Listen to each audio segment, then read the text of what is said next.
Hello friends, पिछले video में हमने बैंक निफ्टी के 15 मिनट चार्ट में देखा था। यहाँ से ये ABC एक्स और यहाँ से एक ABC बाउंस लग रहा था। हमने डिस्कस किया था कि सी की जो पैटर्न है वो क्लियर नहीं है, इसलिए हमने सी का रिट्रेसमेंट निकाला था 23 to 38%, जिसको ये ऑलरेडी ब्रेक कर चुका था। इसके नीचे ट्रेड भी कर रहा था, राइट।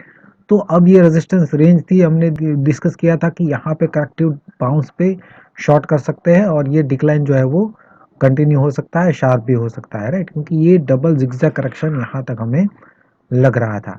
आज यहाँ पे फ्लैट ओपन होने के बाद शार्प डिक्लाइन हुआ और ये डिक्लाइन कंटिन्यू रहा, लो को भी ब्रेक कर दिया, राइट। यहाँ पे ए और अब ये डबल जिगजैग करेक्शन यहाँ पे बी कंप्लीट हो चुका है, सी ऑलरेडी स्टार्ट हो चुका है। अभी अगर हम बैंक निफ्टी का 2 आवर चार्ट देखें तो ये हम बार बार देखते आ रहे हैं। यहाँ पे ABC कंप्लीट हो चुका है, ये लिंक वेव एक्स है, और दूसरे ABC के लिए ये ए अब यहाँ पे बी कंप्लीट हो चुका है और सी का डिक्लाइन भी ऑलरेडी स्टार्ट हो चुका है, जो पिछले कई टाइम से हम एक्सपेक्ट कर रहे थे। पहले यहाँ से एक्सपेक्ट कर रहे थे ABC के बाद, लेकिन ये कन्वर्ट हो गया डबल जिगजैग करेक्शन में और यहाँ से एक शार्प डिक्लाइन हमें देखने को भी मिला, राइट।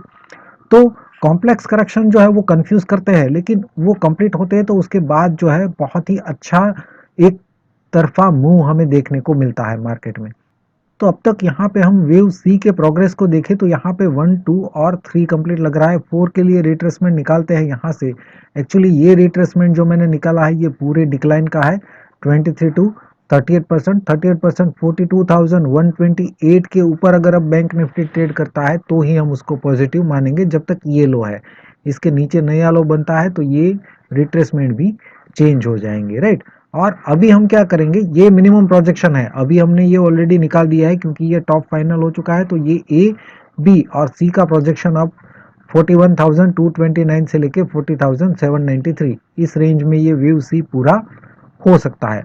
अब ये वेव सी को सेपरेट चार्ट में देखते हैं, स्मॉलर टाइम फ्रेम में, वहां पे क्या चल रहा है।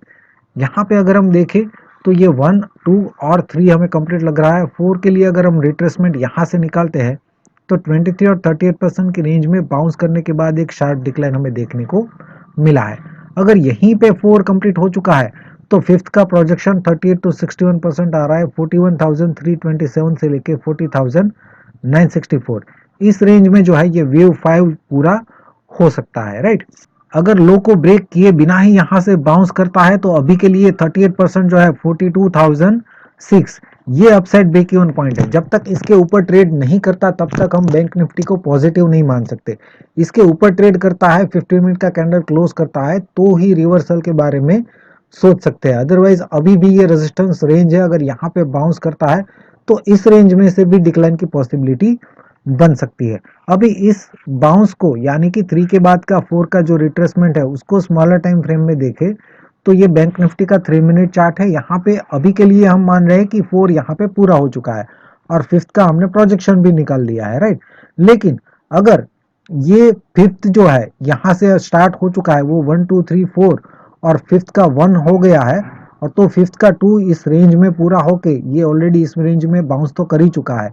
अगर यहीं से डिक्लाइन करता है तो 3 ऑलरेडी स्टार्ट हो चुका है, अदरवाइज इस रेंज में से 3 स्टार्ट हो सकता है। लेकिन अगर ये 61% के ऊपर ट्रेड करता है, 5 मिनट कैंडल क्लोज करता है 41,788 के ऊपर, तो फिर से ये इस रेंज में आ सकता है, राइट। और यहाँ से ये ए, ये इरेगुलर बी और सी कंप्लीट करके फिर जो है 5 का डिक्लाइन कंप्लीट हो सकता है नीचे की तरफ। अभी के लिए तो हम यहाँ पे 4 मान रहे हैं, लेकिन 61% के ऊपर ट्रेड करता है तो इस रेंज में बाउंस करके फिर वहां पे 4 कंप्लीट करेगा और फिर यहाँ से फिफ्थ शुरू होगा, राइट। तो प्रोबेबिलिटी समझ गया आप, इस रेंज में से या तो 1 और 2 करके फिर 3, 4, 5 इस तरीके से ये वेव 5 जो यहाँ से शुरू हुआ है वो प्रोग्रेस करेगा, या तो फिर इसके ऊपर ट्रेड करता है तो इस रेंज में आके 4 कंप्लीट होगा और फिफ्थ जो है वो यहाँ से फिर से स्टार्ट हो सकता है। उस केस में जो हमने प्रोजेक्शन फिफ्थ के लिए यहाँ से निकाले हैं वो फिर से इस रेंज में जो भी हाई बनेगा उस रेंज में से उस हाई पर से निकालेंगे, राइट। फ्रेंड्स, हम पिछले कई टाइम से बैंक निफ्टी में जो है ये बड़ा डिक्लाइन एक्सपेक्ट कर रहे थे, लेकिन ये करेक्शन जो है डबल जिगजैग करेक्शन जो है काफी हमें कंफ्यूज कर रहा था, राइट। तो करेक्शन का काम ही है, और वो भी complex correction, double zigzag correction, तो वो हमें कंफ्यूज करता ही है।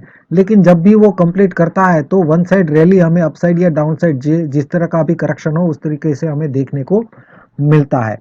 पैटर्न में जो भी चेंजेस होते हैं मैं रेगुलरली यूट्यूब पे अपलोड कर रहा था। अगर आप इस तरह के वीडियो रोज देखना चाहते हैं और अभी तक चैनल को सब्सक्राइब नहीं किया है तो प्लीज सब्सक्राइब कर लीजिए, आपको डेफिनेटली फायदा होगा। वीडियो देखने के लिए आपका बहुत बहुत शुक्रिया, धन्यवाद।